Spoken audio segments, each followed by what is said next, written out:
Well, it's Asset Day here at Riot Games. Of course, the coverage brought to you by Alienware. But today I'm doing an advanced interview because in about a week or so, we're going to be hearing from the LoL Esports website, I believe, that you guys are headed to Frisco, Texas for Spring Finals, correct? Yep, first show in Texas. Okay, so first off, I think on Hotline League, until you guys did Canada, people really wanted Canada. But for years and years, people have wanted Texas. So what led to this year being the year that you guys are headed to Texas? So we've always wanted to go there as well.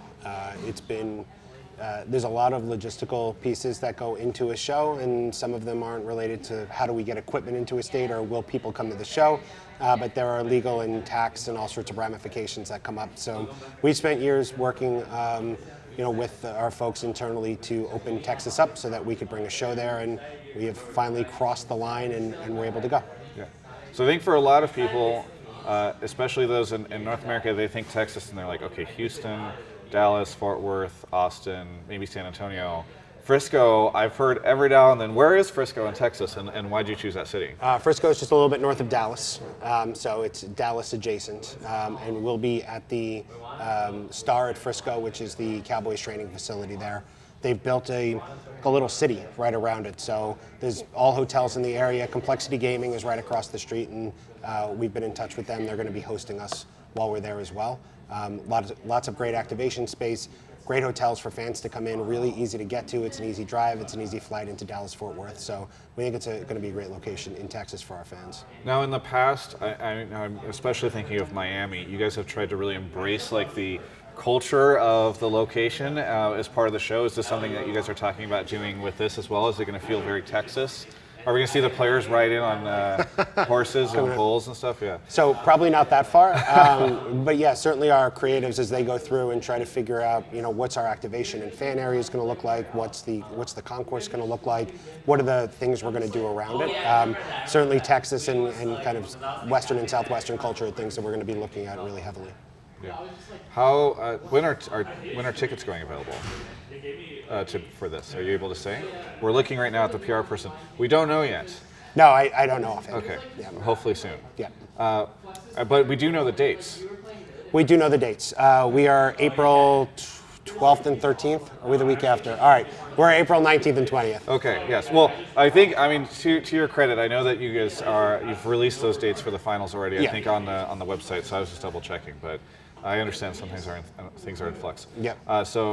There's a lot of dates to keep straight sometimes. Probably like the third or fourth week of April. I have to look at a calendar. Yeah. So I know it's the week after Easter, which is how I keep referring to it in my head. Gotcha. Okay.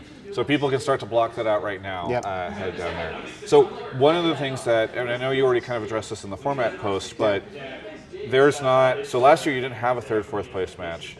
This year, technically not going to have a third, fourth place match, but there's going to be something different happening on Saturday. Can you explain what attendees to Spring Finals will be experiencing if they attend on perhaps both days? Yeah, so we've got Spring Playoff format this year as a winner's bracket and a loser's bracket. On Saturday, we'll have the sort of team that's come out of the loser's bracket and the team, it's essentially a second, third place match, right? Just to cut down to what it actually is. The winner from Saturday will advance to Sunday and play the team that's advanced all the way through to the finals. It looks just like the LEC weekend for folks that are familiar with what that looks like. But conceivably, you're watching the three best teams in LCS in the spring. You're getting to watch one of those teams play twice, and both days have a lot of stakes.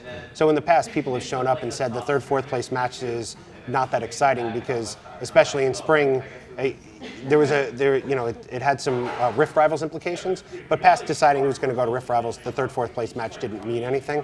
But now the winner from Saturday is going to get a chance to play for the championship, so it creates real consequences on both days. Okay.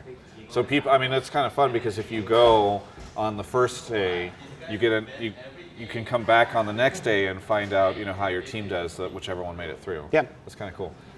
Last year you tried to do a lot of ancillary activities around spring and summer finals. Is that something you're looking to do again this year? Yeah, we're going to look to continue to level those up. I think spring for us last year when we were in St. Louis was a pretty big step up from what it had been, and some of our plans there wound up getting canceled, as I think you covered at the time. Yeah.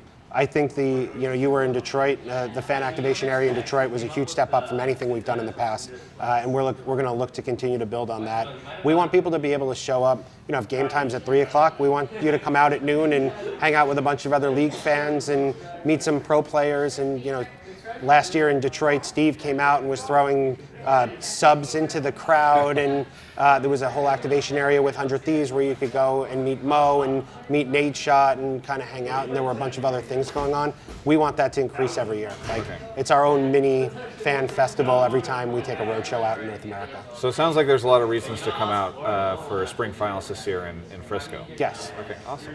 Well, I'm really looking forward to it. I know it's a bit of a shorter interview, but wanted to get something in the can ahead of the announcement, so hopefully people enjoyed this. Is there anything you want to say to any of the folks who are interested in coming?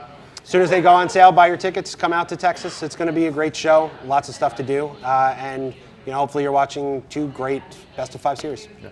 And I assume people can stay tuned to LOLesports.com and maybe the LOL Esports Twitter for information on when tickets will be available. That is the best place to find it. Right. For everyone else, you can check out the rest of my coverage of all things esports right here on my YouTube channel. Thanks so much for watching that interview. I want to thank Alienware and Movement for sponsoring my content. By the way, this Movement watch, it's available over there. mvmt.cc/Travis Gafford. We got that link in the description below. Go check it out. Really helps me whenever you guys look at their stuff. They make also sunglasses and glasses to help you look at the computer screens, because I know you do that too. A bunch of accessories for men and women. Go check it out. They're a company based out of LA. I love them. Big support for me in checking their stuff out. So thank you so much to Movement and Alienware for sponsoring so much of what we're doing this year.